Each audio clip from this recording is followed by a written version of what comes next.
it's a topic that won't go away. The opponents of it are asking the state Supreme Court in the middle of September to overrule this thing, to take a vote on it. Judge Simpson last week said everything's fine with it. Stephen Singer is our guest. His petition is on signon.org. How many signatures do you have at this point, Steve? We have both an Allegheny County petition and a statewide petition. In Allegheny County, we have around 4,000 signatures, and statewide around 11,000. Okay. And the statewide initiative isn't even a week old. Everybody, and I've had different Republican operatives on the program over the past couple of weeks talking about this. And when you ask them about voter fraud, and I know that when this went to court, they said, even the state said that we don't have any examples of prosecutions of voter fraud, but they continue to say, well, in Philadelphia, they're rotten in Philadelphia. We know that as Pirate and Steeler fans, but I guess they cheat on elections too in Philadelphia. Is that true? We're more dead people and people are voting multiple times in Philadelphia?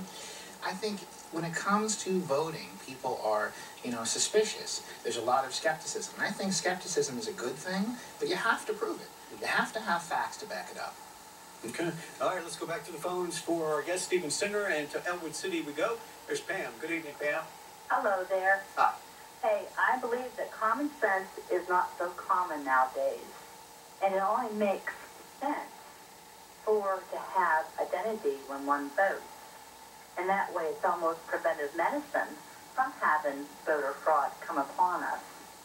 But I don't think it's as difficult to get an identity card as one might think. I mean, everybody has to have identification on them in order to cash a check for their Social Security benefits, any welfare recipients, any of that type. Everybody has some kind of identification on them. I just don't see where it is so oppressive to have to show who you are. Let me ask you this, Pam, because I know Elwood City. It's a beautiful little community, and probably when you go in to vote, you've gone in to vote over your lifetime, they don't even ask you for ID because everybody knows who you are, right?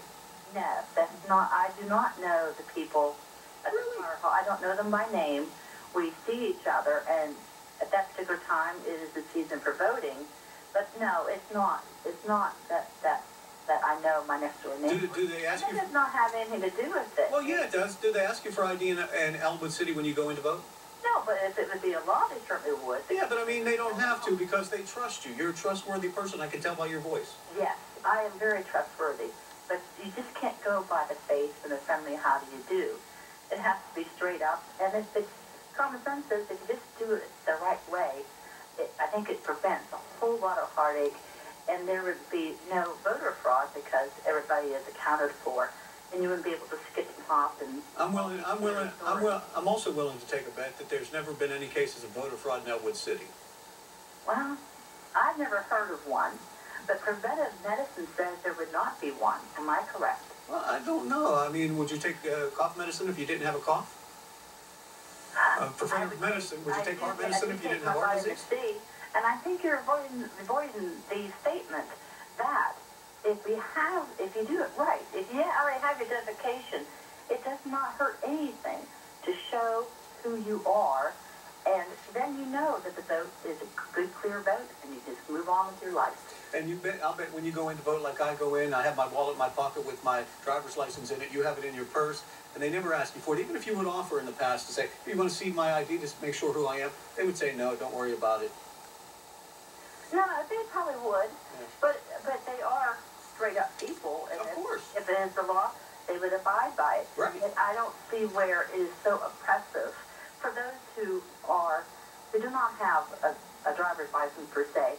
There's still ways to show your identification without it being such a hardship. Yeah. Okay, Stephen, what do you have to say about that? I think you actually do bring up a good point. If you do it the right way, it's not a hardship. I mean, it doesn't take a lot of thought to figure out a way you could do this that wouldn't be voter suppression. When you go to an ATM or a Mac machine, it takes your picture. What if our voting machine just took your picture, right? Mm-hmm. If the election officials took your pictures, a picture associated with each name, no one has to get any other kind of ID or do anything special, but there it is, right there, and you can prove, if there's this in-person voter fraud, which doesn't exist to begin with. Dottie, good evening. You're on Night Talk. Oh, good evening. I've been listening to the other callers, and I have to say I do not disagree. However, I have a very personal situation that happened just yesterday. My mom is 93.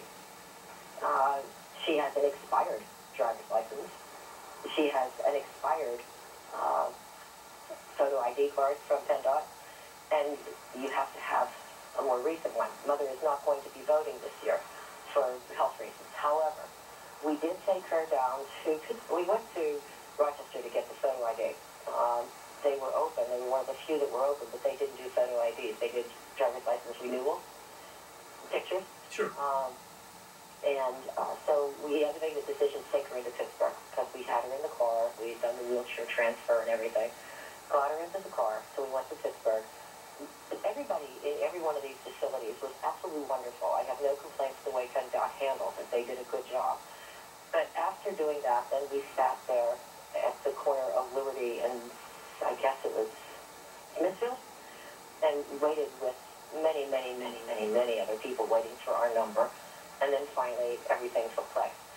But the whole process took us in excess of 5 hours, going from Rochester to Pittsburgh and back home again.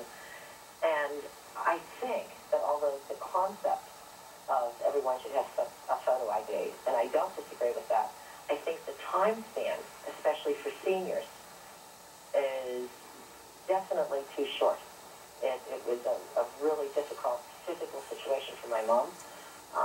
I'm sure there are other persons who are 93 that need photo ID for voter privileges. But Mom needed it for Social Security, banking, and whatever, because everything that she had was very stale dates. So I'm not opposed to the concept of having photo ID. I just think that the time span for many seniors is far, far too short. Yeah. It's not a matter of is it going to cost you $24 or is it not? It has nothing to do with that. These are people who do not jump in the car and get to right. A 5-hour waiting time is a lot for a 93-year-old. Yeah. All right, Steve, what do you say about that? I say that I definitely feel for you, and I've heard hundreds of stories just like yours. I'd say about 50% of the people who have signed my petitions, you're able to have a signing statement. You don't have to, but a lot of people can and do. And stories just like that one have been reported on the petition again and again and again, how difficult this can be. In fact, Tuesday, myself and several other petition signers went to Allegheny County, the election office, to deliver the petitions we had at that point.